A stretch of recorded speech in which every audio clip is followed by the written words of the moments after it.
আমি আজকে দেখো ব্রোকলি নিয়ে নিয়েছি, এর থেকে আমি দুটো রেসিপি তৈরি করব। প্রথমে ব্রোকলিটাকে আমি নুন জলে আধ ঘন্টা চুবিয়ে রেখে দিয়েছিলাম, এবার তুলে নিচ্ছি, ধুয়ে নিচ্ছি।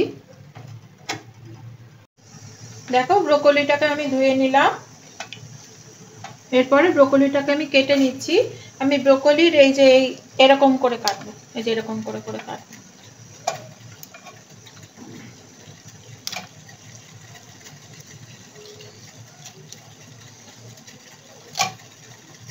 পুরো ব্রোকলিটাকে আমি কেটে নিই।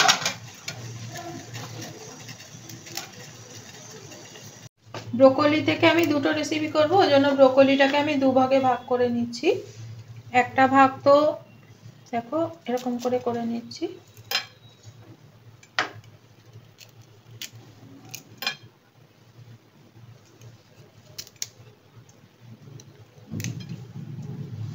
আর আরেকটা ভাগে শুধু ফুলগুলো নিয়ে নিচ্ছি। একটা ভাগে ফুলই বেশি নেব, আর একটা ভাগে ডাঁটি ফুল দুটো মিশিয়ে নেব।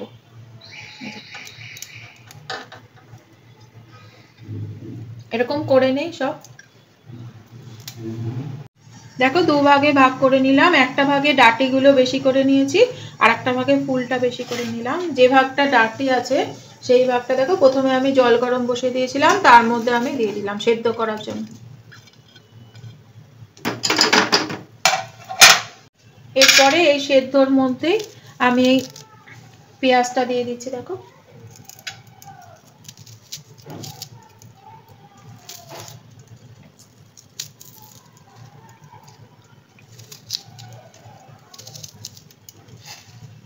এরপরে টমেটোটা দিয়ে দিচ্ছি।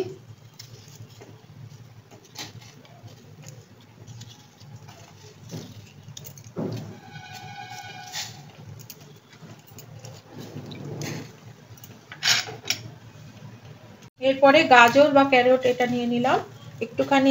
এটা আমি প্রথমে ধুয়ে ছাড়িয়ে নিয়েছি, আমি তার মধ্যে একটু কেটে নেই, কিছু কাটবো, এরকম করে কিছু কেটে নিলাম।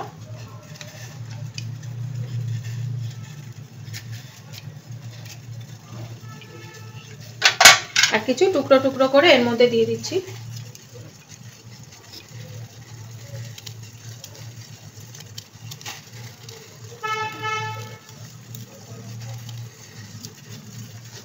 সম্পূর্ণটা দেব না, এগুলো দিয়ে দিলাম। এরপরে দেখো একটা পুরো রসুন যেটুকুনি কোয়া হয় সেটা আমি ছাড়িয়ে রেখে দিয়েছিলাম, এর থেকে আমি অর্ধেকটা রসুন এর মধ্যে দিয়ে দিচ্ছি।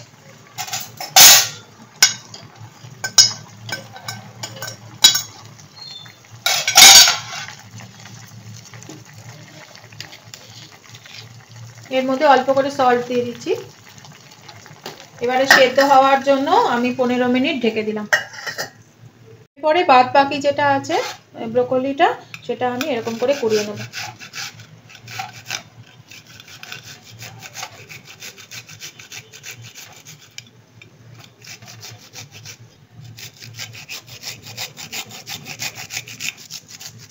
আমার ব্রোকলিটা যেটুকুনি ছিল আমার কোরানো হয়ে গেছে। এরপরে আমি দেখো এই পনিরটা নিয়ে নিলাম, এটা হচ্ছে মালাই পনির। নিয়ে এরকম ভাবে আমি এইটাকেও কুড়িয়ে নেব এরকম করে।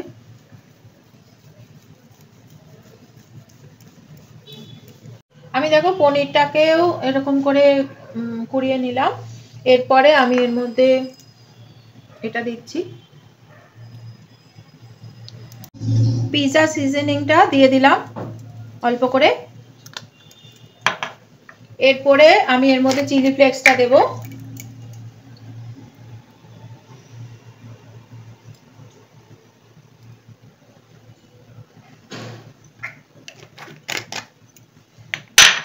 এর মধ্যে গোলমরিচ বা ব্ল্যাক পেপার এটা দিয়ে দিচ্ছি।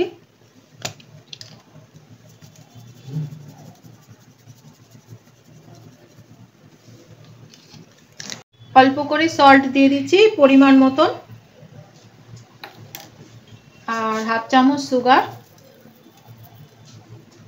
আর কর্নস্টার্চটা দিয়ে দিচ্ছি 2 চামচ।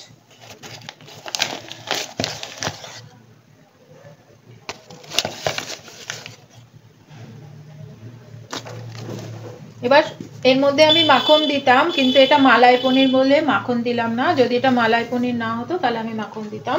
এরপরে আমি এগুলো সব শুদ্ধ মেখে নিচ্ছি একবার।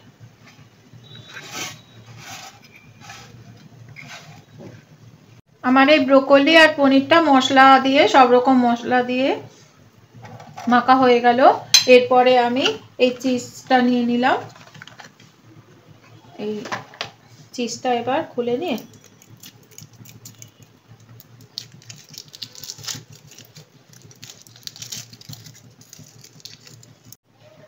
এবার এটাকে 4 টুকরো করে নেব এরকম করে।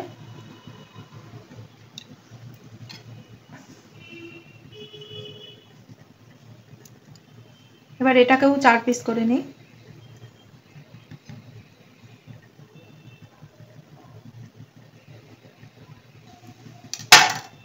এবার কাটলেটগুলোকে তৈরি করে নেব।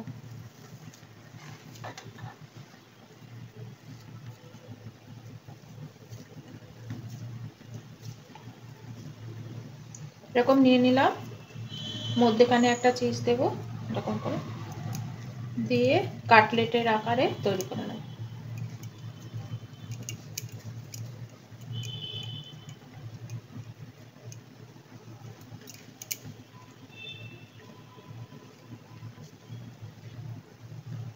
এরকম করে আরেকটা, এরকম করে সবগুলো তৈরি করে নিচ্ছি।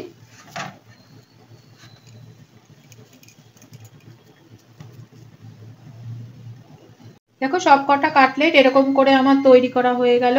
এরপরে আমি দেখি যেটা আমি করতে দিয়েছিলাম সেদ্ধ, দেখো সেদ্ধ হয়ে গেছে। এবারে আমি এটার মধ্যে পেস্ট করার জন্য এগুলো সব ঢেলে নিলাম। এই একটু তুলে রাখছি গার্নিশের জন্য, বাদ বাকিটা এর মধ্যে ঢেলে দিচ্ছি।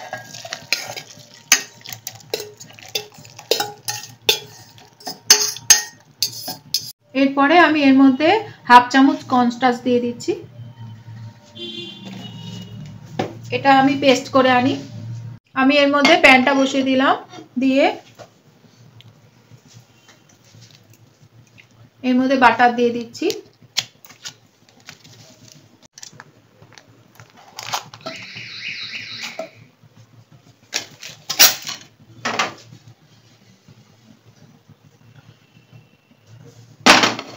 এবার এই বাটারের মধ্যে আমি এই কাটলেটগুলো ভাজার জন্য দিয়ে দিচ্ছি।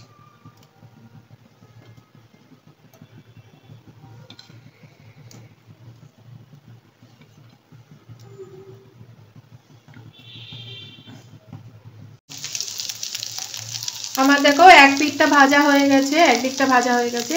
এবার আমি খুব আস্তে করে, এটা খুব নরম তো, উপরে কিছু মাখায়নি, খুব আস্তে করে এরকম করে উল্টে দেব।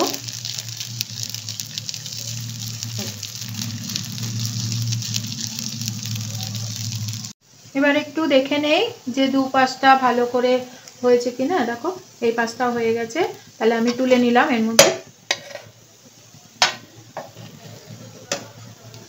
এই যে হয়ে গেছে। আমি এটা করতে গিয়ে দেখলাম যে একটু যেন নরম মনে হলো, এর মধ্যে একটু ময়দা দিলে হয়তো আর একটু শক্ত হতো। তোমাদের কাছে যদি মনে হয় যে ভীষণ নরম লাগছে তাহলে এর মধ্যে 1 চামচ ময়দা দিয়ে নেবে, তাহলে বাঁধনটা ভালো হবে। আমি একটু নরম রাখতে চেয়েছিলাম ফিলিংসটা, ওই জন্য আমি এর মধ্যে কিছু ময়দা দেইনি। তোমাদের যদি মনে হয় যে ময়দা দিলে ভালো হবে, একটু ময়দা দিয়ে নেবে।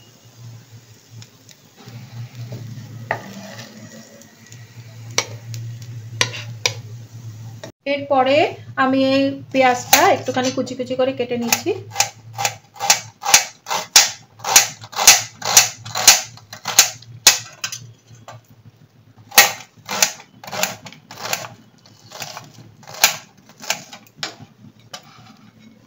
পেঁয়াজটা আমার কুচি কুচি করে কাটা হয়ে গেল। এরপরে আমি এই প্যানটার মধ্যে আমি অল্প একটুখানি মাখন দিয়ে দিলাম, দিয়ে এই অনিয়নটা এর মধ্যে দিয়ে দিচ্ছি।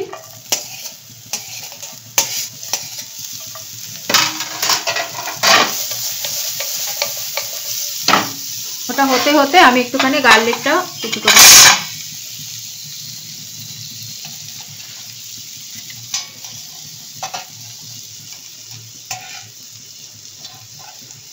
এরকম করে সব গার্লিকগুলোই কুচি কুচি করে নিচ্ছি।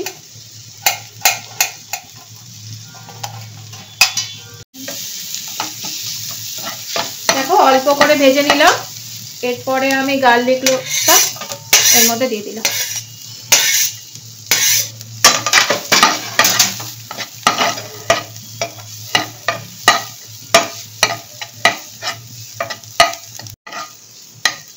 এরকম পুরো ভাজা হবে না, তা এটা এরকম স্বচ্ছ স্বচ্ছ পেঁয়াজটা আসবে বা অনিয়নটা এরকম স্বচ্ছ হবে, তখন আমি পিৎজা সিজনিংটা আরেকবার দিয়ে দেবো এর মধ্যে।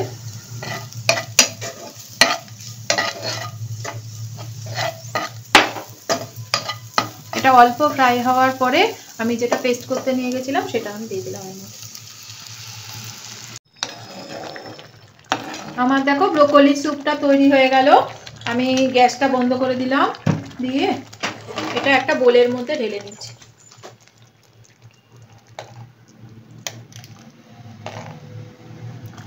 আমি স্যুপটা ঢেলে নিলাম আর এইগুলো এরকম ভাবে সাজিয়ে নিলাম কাটলেটগুলো। এরপরে আমি এর মধ্যে ব্ল্যাক পেপারটা দিয়ে দেবো,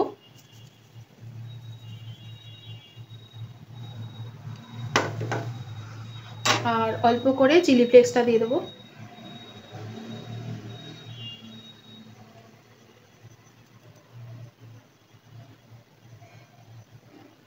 তোমাদের যেটা মনে হবে সেটাই দেবে, চিলি ফ্লেক্স নাও দিতে পারো। এরপরে গার্নিশের জন্য যে এটা তুলে রেখে দিয়েছিলাম এটাকে আমি একটুখানি সাজিয়ে দেব।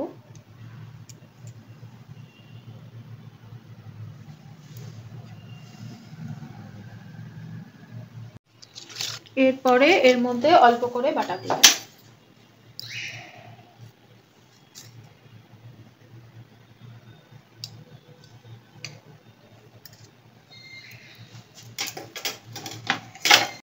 আমার এই ব্রোকলি রেসিপিটা তোমাদের কাছে কীরকম লাগলো অবশ্যই জানাবে। আমি তো টেস্ট করেছি, ভীষণ সুন্দর হয়েছে। ব্রোকলির তো আসলে সেরকম কোনো টেস্ট নেই, তবে এই রেসিপিতে করলে দারুণ টেস্টি হয়েছে এবং খুব ভালো। তোমাদের যদি ভালো লাগে অবশ্যই কমেন্ট করবে, আর তোমরাও করে খাবে। তোমরা যে আমার ভিডিও দেখো এবং কমেন্ট করো এবং লাইক করো সেই জন্য অনেক অনেক ধন্যবাদ এবং থ্যাংক ইউ। পরের এপিসোডে আবার দেখা হবে আর একটা নতুন রেসিপি নিয়ে। তোমরাও এসো দেখার জন্য। বাই।